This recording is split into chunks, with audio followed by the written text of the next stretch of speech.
Welcome to the SEO Insider with your host, Seth Price, founder of BluShark, taking you inside the world of legal marketing and all things digital.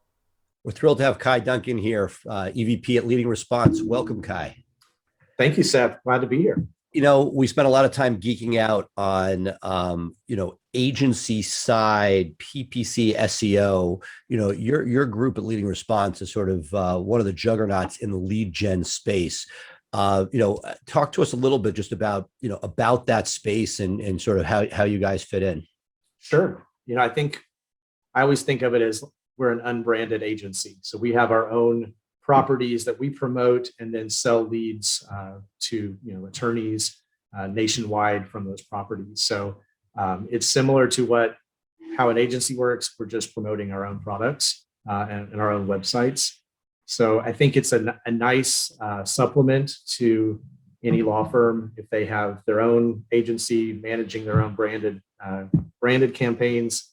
They can work with an unbranded agency like LeadingResponse to get more leads from people who just are searching for different things. So, it's interesting. I have seen over the years, I'm curious to see if you see it from your side, that there are certain areas where lead gen is magical, meaning I will almost discourage somebody from an SEO play for SSDI if they're just getting into it, where I think that the lead gen and what you guys can do can significantly trump what you can do on your own for a variety of reasons. For sure. Yeah. We tried for years to make an SEO play with Social Security disability, and it's almost impossible because you have so many government resources that clog up those top search results. So you really got to find paid results and really get outside of Google as well.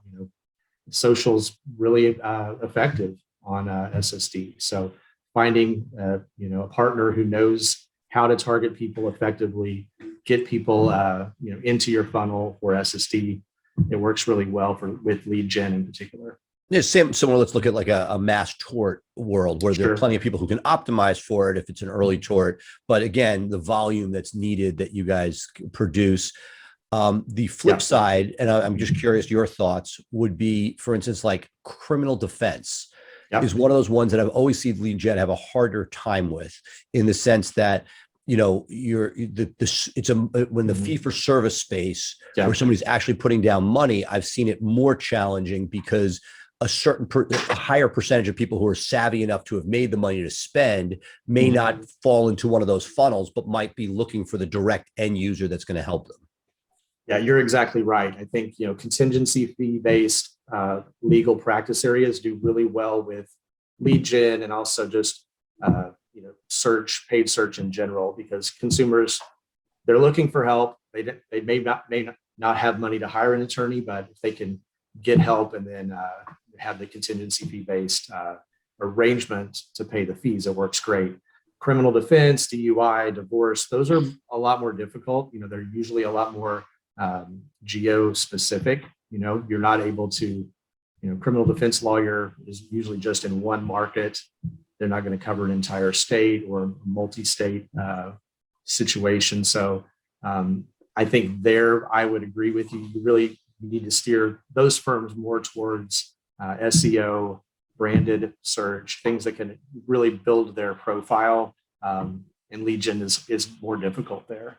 And not that people shouldn't always, I'm a big advocate, always test, right? Always test, for sure. Right? Always test, see what's there. I've also just seen, the evolution that has gone through as you guys have acquired groups, et cetera, that what worked, and we talk about this in SEO and PPC all the time. It's no different. You're the unbranded agency where when SEO worked much better in certain areas before Google took away SEO real estate, there were things you could do. Generally, what is your guys' mix as an unbranded agency if you were to globally, social PPC versus organic search? How do you guys break down, would you say? So globally across, if we're looking at all practice areas, it's probably 50% search, 40% Facebook, and then the 10% is going to be organic or maybe a few other smaller channels. But When you said definitely search, did you mean paid? Did you mean paid search? Like PPC essentially. PPC, Google, and Bing. And of the PPC search, it's 90% Google. So that's one of those things that you go to a lot of seminars and people, oh, make sure you're in Bing because like it's so cheap and the cost per clicks are. Are you able to on the global space? One of the things I always curious where we are today. Because it like in theory that is true, right? But when you suss out quality, because at the end of the day, you guys are selling leads. Does it come out in the wash? Are you able to get anything from a Bing, or is Bing continuously, even though it may be 90-10 and it's cheaper, can you get 10% of your leads from Bing, or is that a misnomer where it's really rather small at the end of the day, even beyond 10%, even less than 10%? It's a small portion of what we do, just because there's just not as many searchers. It does, in the past, we've seen in certain categories that tend a little older. SSD, for instance, we're targeting an older consumer. They're a little more likely to be on Bing, so we might. And that's just because they haven't changed their browser, so to speak. Exactly. So they get their laptop, and Microsoft's just throughout the whole thing. They can't figure out how to change their search engine, and so they're searching Bing. I think we've seen it from a quality perspective. It's about the same. I've actually seen it to be a little bit lower in some instances. The Bing, search partner network in particular is not good. We've seen a lot of fraud, a lot of spam. I was going to get to this in a minute, but that was sort of one of my issues with lead gen in general. It's finding your partner. You guys have been around. You're sort of you've aggregated some brands where you have your own assets. One of the horror stories I had from way back was. If you go back to what now is internet brands, but some of the earlier iterations, I knew it when it was Moxie Media and they bought Nolo and all these different like iterations. Total Attorneys, Right. Well, tell you exactly. Total Attorneys merged into that. But when the shared lead concept came out, which they pioneered, so to speak. I mean, Total Attorneys was doing this as well, that you would see people, and I remember Martindale Hubble before they got purchased by internet brands, common theme here, but the LexisNexis reps would sell me leads. And then all of a sudden they were exclusive leads. You'd say, oh, I just paid you $90 for a lead and 3 other people got it. And it turns out they were buying it from a Nolo, not with, either misunderstanding or being lied to, who knows. And so there was so much of that, what I called sausage making, how much hamburger helper is there, how much hamburger is left at the end of the day, that it became troubling. What are some of the things you think that consumers meaning law firms who are looking at this when they're talking to a lead gen service, what are the best ways to sort of protect? What questions should somebody be asking to figure out whether or not you have the goods? I feel like I'm talking to a drug dealer. How do I know if it's the really good stuff? You're right. I think you've got to understand the source.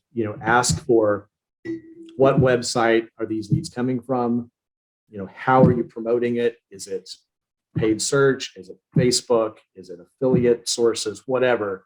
But really, zero in on how these leads are being generated, because you're right. There are a lot of middlemen out there. Some of them they add value. They'll buy a lead, they'll maybe do some further vetting and then sell it again at a higher price. That's a good model, but you don't know, who else has bought that lead. And I think even if the lead is purely exclusive from LeadingResponse, people fill out more than one form. So there's always that possibility that, other attorneys are going to be going after that consumer because of how the consumer's been interacting and searching for an attorney. So, know the source, know the websites, educate yourself. The other thing is understand the disclaimers. Are they following TCPA? Do they CCPA, all these other things that have popped up over the last few years, they can really bite you if you're not careful. So, no, that's a great point. So I was been moderating the Mass Torts Made Perfect seminars, and one of the big things that come up there, everybody's talking. This is the hot topic, and I think it's most highlighted in the mass tort space, where the defense firms have the most resources. It's game on. There are not millions, but billions at stake that people are battling over, and that if they can find a flaw in the system that can stymie it or at least slow it down, they're going to go all in. what are some of those things? So somebody comes to you and said, like at the end, most lawyers are like, okay, how many leads? How much does it cost? What's your, what is a lead? Those types of questions. How can you protect yourself as an end user? Because generally it's always been don't ask, don't tell.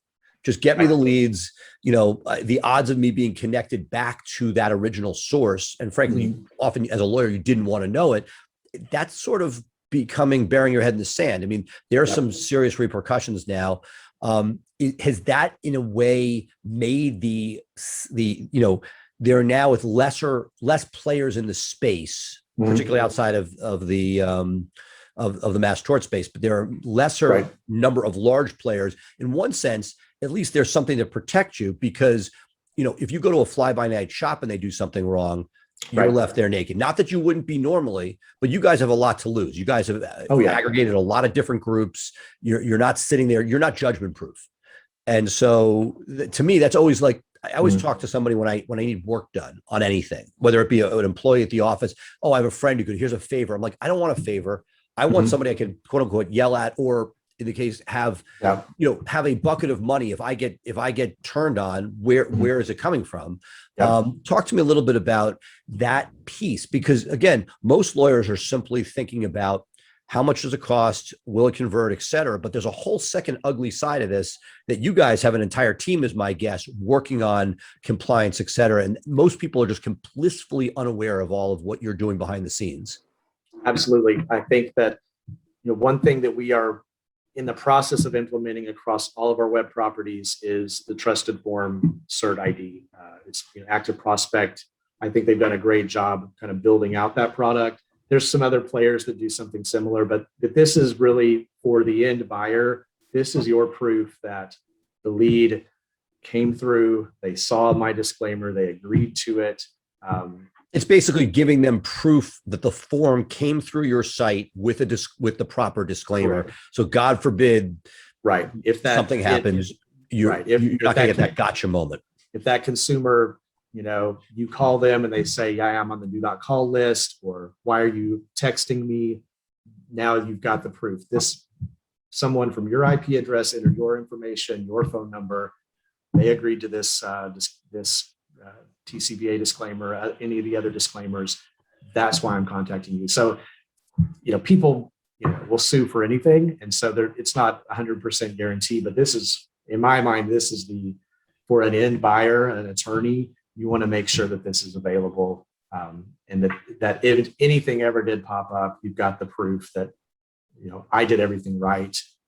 LeadingResponse did everything right, or the lead generator did everything right. We're protected. So. Talk to me about which sectors you guys are in currently. I do a lot, but what are the main sectors you guys cover? So LeadingResponse really has, call it, three main top level categories we're in. Legal, which is really where my background is. Financial, we do a lot of work with wealth managers, retirement planners, tax planners. And then the final one is what we're calling health. So it's really elective medical, and also things like assisted living, senior living, categories for people as they're aging to continue to live a vibrant life. So we do that across the entire company.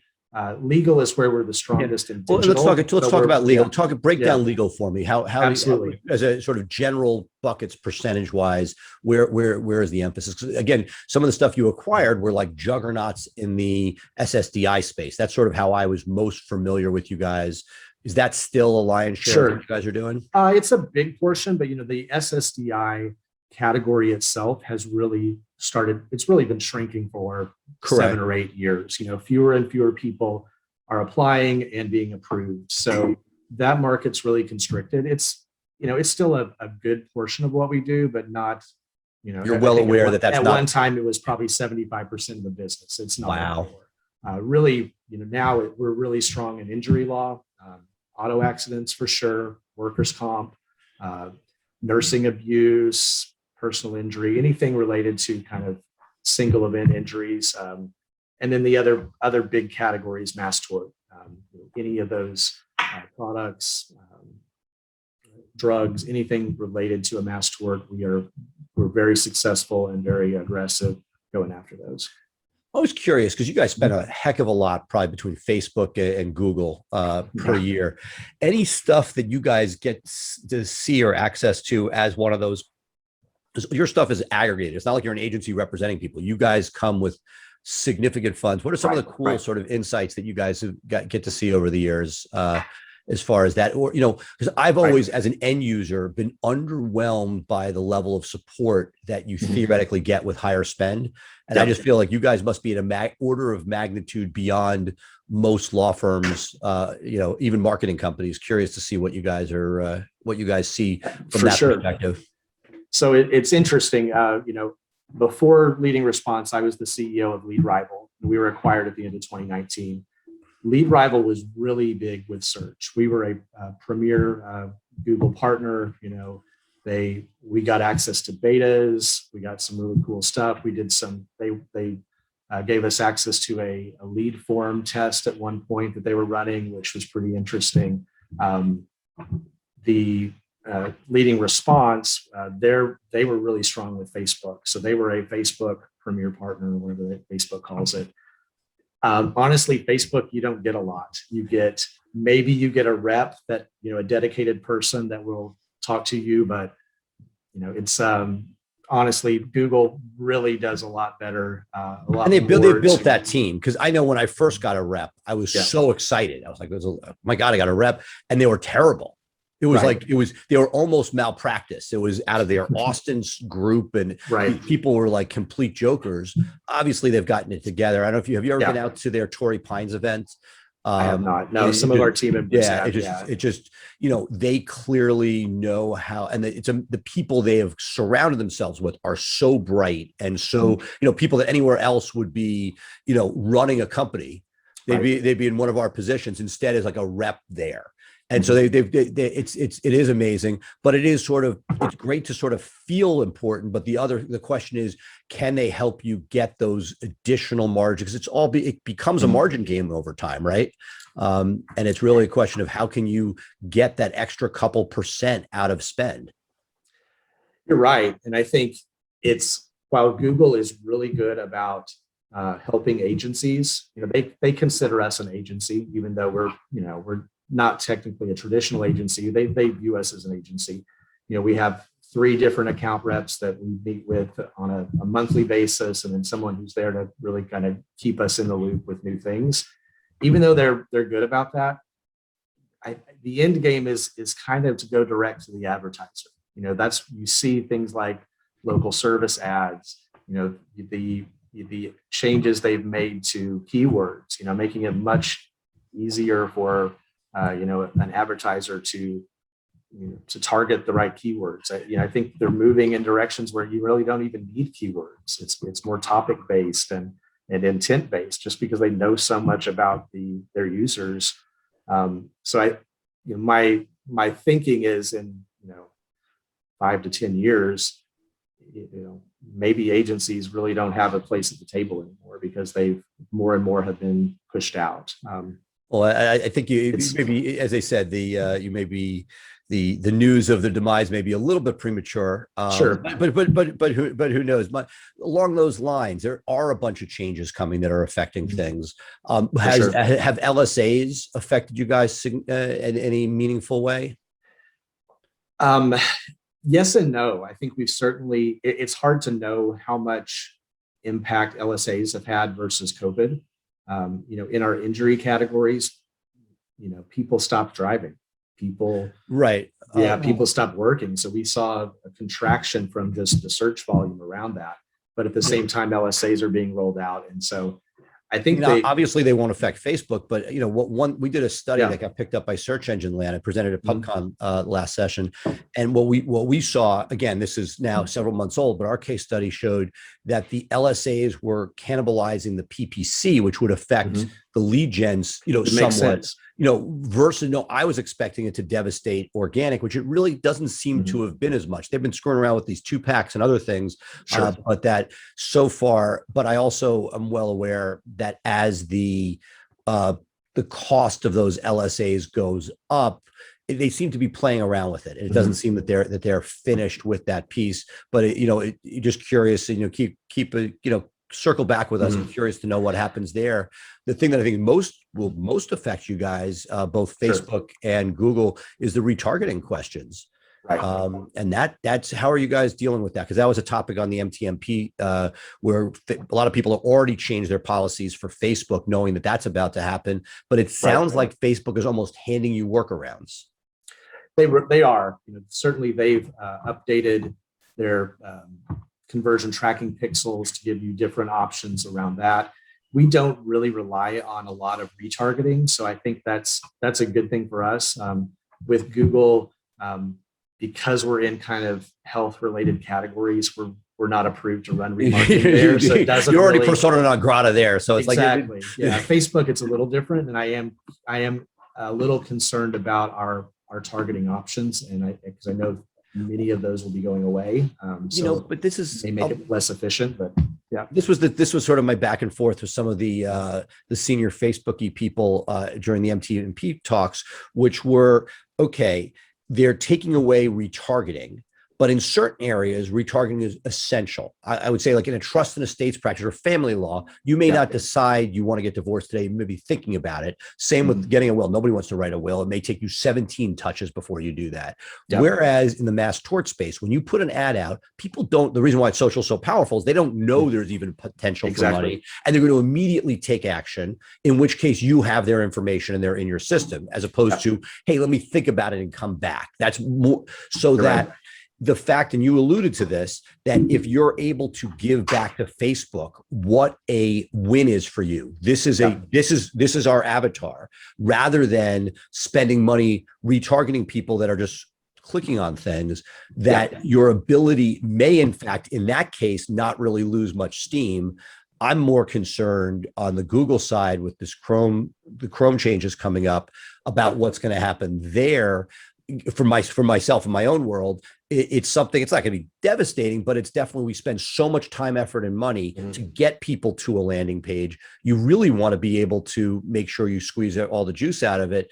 However, I'm hopeful that if we're able to feed back what a win is, that these guys are so, as you mentioned a minute ago, they're so sophisticated on who their users are and data, that hopefully they should be able to bring you more of what you want. That's my hope as well. With Google in particular, targeting people on the ROAS basis. I mean, that's been really powerful for us. You really can, as long as you can, track that click through your funnel, return the revenue to Google, their algorithm does the heavy lifting. And so you may lose some of the nuanced targeting maybe you've used in the past. We won't, because we really weren't able to even access it already. But I think that's the direction they're moving. I think it's harder for us because you give up control, and it's really important that you maintain that funnel tracking, and you're feeding good data in so you get good data out. I'm going to bring you back to sort of the end user. Which, as a lawyer, a law firm, as well as representing a lot of people. And by the way, a number of our clients use you guys very successfully in the injury space. They've had great success. My first question for you in that space is, what's your advice to somebody when they come looking at a lead gen group about what a lead should be defined as? How do you sort of, that's always sort of the back and forth, which is, and again, like anything else, you can change the pricing based on what that, if something is a signed contract versus somebody with intent versus somebody who's raised their hand. How do you suggest that the lawyer in this case go about that sort of discussion with a lead gen agency? Great question. I think that there's really two components. There is the contact data, making sure that it's accurate. So is the phone number going through a validator? Is the email being checked? Things that'll give the lawyer the best chance of success when they're reaching out to talk to the lead. Then the other side of that would be the qualifying questions. Do they line up with how this particular practice area functions in your state? Statute of limitations they vary. Other questions as well. So I think we approach it with trying to have a one-size-fits-all approach. and with also the understanding that, let's say there's a state that has a 3-year statute, if someone's waited 2.5 years to reach out to find an attorney, it's probably not the best case. So, trying to limit those to 2 years or sooner, or even 1 year in some cases, you're going to have a better qualified consumer with more chance for success.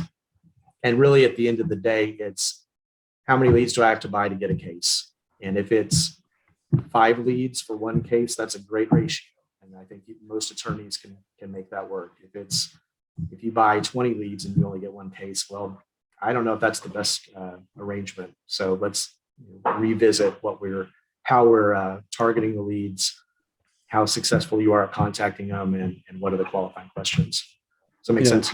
No, absolutely. Yeah. And when doing that, one of the things you don't control, and this is a frustration as an agency owner myself, sure, and you guys have this, is the response from the firm itself, right? Mm-hmm. If stuff dies on the vine, or so is that something, it's something that it's a pull and tug. You know that you have to. Do you spend any time? I mean, in one sense, it's easy to say, hey, I'm selling you a widget, it's yours, do with it what you want, but you're not going to get a repeat player if they're not monetizing them. Do you work with clients at all on the larger scale? Obviously, you can't do it for small buy, making sure that those leads are being responded to. I mean, do you track that? Because at some point, if it's not working, they're going to come back to say, hey, I want out, and you want to keep them as a client. Are there things that you guys have seen as best practices other than just freaking pick up the phone and call? But sure, what separates the firms that convert better from those that don't? So we definitely do work with clients intimately to try to get best practices in place. So we have our own CRM. It's called LMS that we've rolled out. We have, I think, 40 or 50 clients using it. So that's not only is that a great tool for the attorney buying leads, it's also a way for us to make sure that they are having success with contact rates, with intakes, et cetera. Do they use it for leads outside of yours, or is it primarily? They can use it for all leads. And so, but regardless, even if they're using another piece of software, right, your leads are used through the system. There's no integration issues. You see it right here, just it's like somebody there. might use Litify, within that system. They open it up, and you can then see in real time who's getting it love and who's not. Exactly. So it's a great tool for the client, the attorney. It's free of charge. We give it out just as a benefit of being our client. Well, no, it's not just that though, because it basically ensures that the stuff is being used. Because if somebody says, hey, I'm not converting, and you see that there are no notes for a follow-up and they're not making contact, you're like, dude, you got a hole in your intake, which is it's a powerful piece of software. It's got click to call functionality. It has some algorithms in place that help the client know who to call next, based on time of day, based on recency, all those things. So it's a great way for attorneys to improve their contact rate and eventually their case wanted rate. Will that then integrate back to your closed loop, for instance, with Google, to let you know what a win is so that you can get more of it? Yes and no. We don't feed the results back into Google, but we're able to look at certain campaigns. So we can aggregate the data and see, okay, this particular campaign converted at 10%, this one at 20%. Let's make smart decisions about where we're spending our Google dollars, or Bing, or Facebook, or whatever. So that's a really interesting piece. Now, not every attorney uses it. If they're already a Litify user or a whatever else, then we certainly work with those systems and we'll feed our data in. And then it's really just about, the best relationships are two-way streets. We're having regular calls, seeing how the leads are performing. They're giving us feedback. We try though to eliminate as much fraud as possible. You've got to have those checks in place to make sure the phone numbers are good, make sure that the intent is there, so that when they reach out, they're successful. And we find that some firms it's just not a good fit. And that's fine. And for those firms, we actually offer a direct phone call, a direct connect service, so that if they don't want to buy leads, traditional form fill leads, we can send you phone calls, and we'll track them. And if they last a duration, you pay us as a billable lead. So that's another another way to work with firms if they're not really equipped for leads. It's funny you say that, because I would think that I would think the lead is more certain than the call. It's like it's almost like I would think that it's more the other way around, that if you have such a good intake team that you're able to monetize better than a third party one, because it's not going to a generic one. If there's a really great case, we talked about stuff like criminal where people are more discerning. If you happen not to get like a bottom end contingency client, but somebody who's savvy, the fact that it's going to a lead gen, they don't want to hear. They want to know who that end user is. So I would think your conversion, in theory, if done right, if you had best practices and it's an end user law firm, in theory, that's a better story than I'm going to connect you to somebody or I'm going to take your information. But the odds of the firm having the bandwidth to do that right. Do any people take them live during the day and then after hours they go to they use your normal protocol of forms? Yeah, so many of them do both. They'll take form leads and they'll take phone calls during business hours. I think it's maybe not it's not that form fills are a better story. It's just a different story. You know, I think that. Well, I mean, form fills, do you have your own operators that are taking the calls on the form fills, or are these just coming off the websites? These just come off the website. Gotcha. So, yeah. Or maybe it's a call extension. You know, they're Google.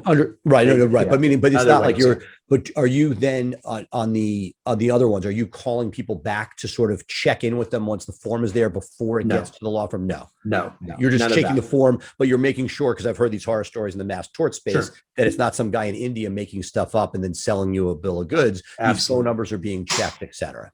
Right. We're using phone software validation. Yeah, we use eHawk is one. We have TeleSign, just software that validates, you know, all the phone emails and it's amazing what you can tell now pretty quickly. For sure. Browser fingerprints are really powerful. If you have software that can check those for validity.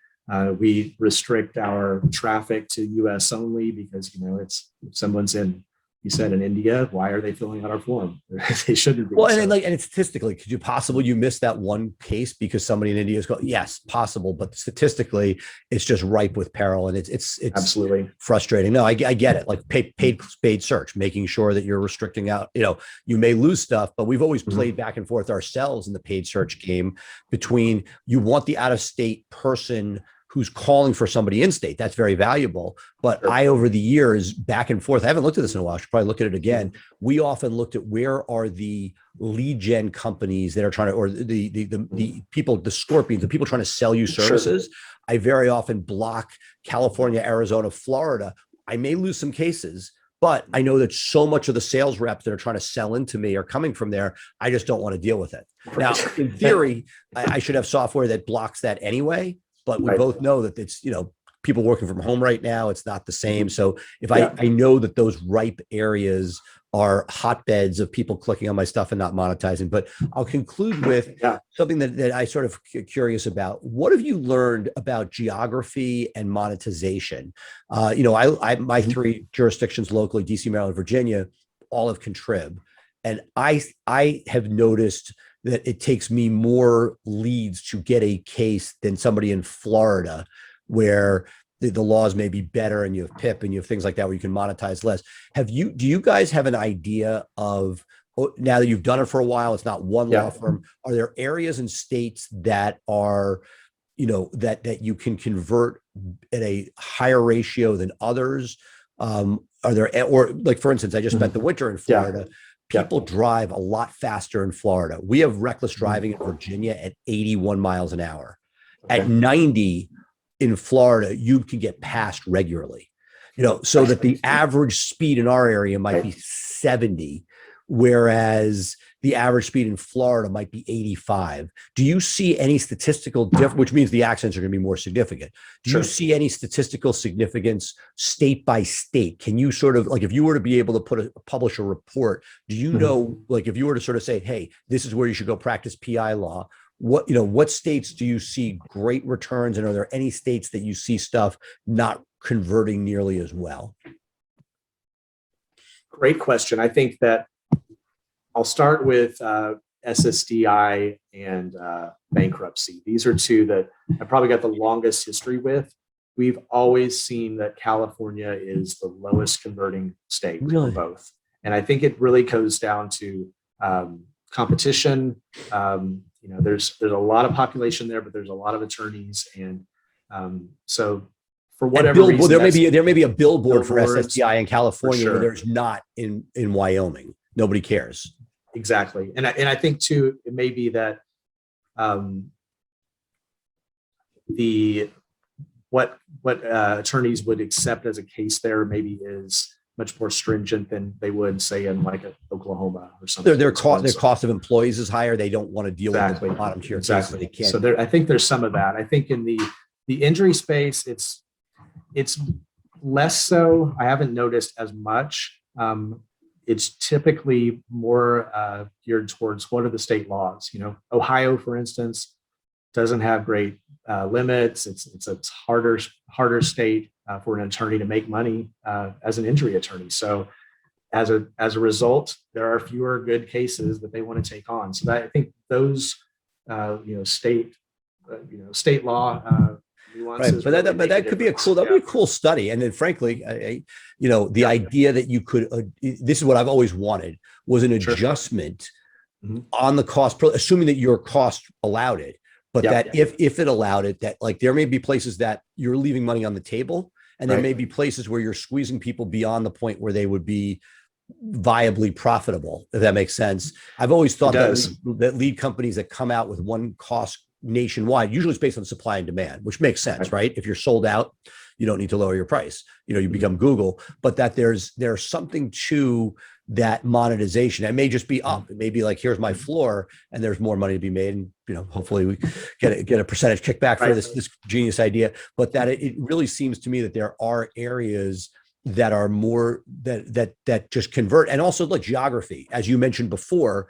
I always had a theory that you sign up the best within 10 miles of your office. Some of that's changed with COVID because people aren't as sensitive to driving in, but that as every 10 miles you go out, there's a slightly lesser sign up rate for a variety of reasons, some of them very intuitive.